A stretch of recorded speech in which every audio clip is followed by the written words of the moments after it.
vai acontecer.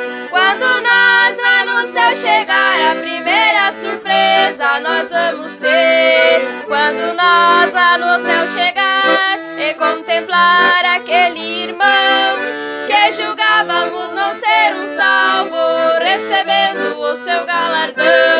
Admirados iremos dizer, como pode ser isso então? É que o homem vê o exterior, mas Jesus vê o coração. É que o homem vê o exterior, mas Jesus vê o coração.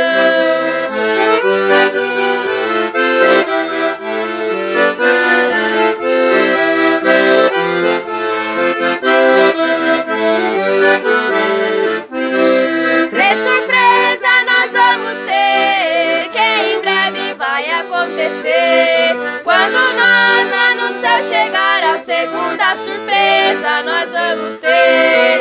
Um irmão que vivia na igreja, esperando também pra subir. E agora, pra nossa surpresa, vimos que ele não está aqui. E Jesus vai nos responder com o seu falar de amor. Falta nele a santificação, sem a qual ninguém verá o Senhor. Falta nele a santificação, sem a qual ninguém verá o Senhor.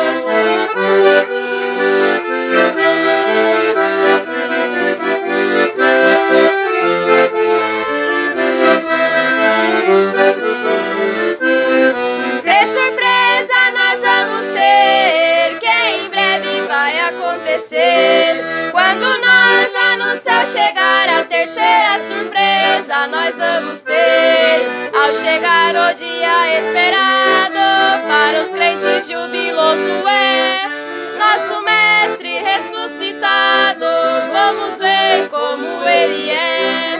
Todos povos, nação e língua, do norte e do sul também, Todos dando glórias a Deus na formosa Jerusalém. Todos dando glórias a Deus na formosa Jerusalém.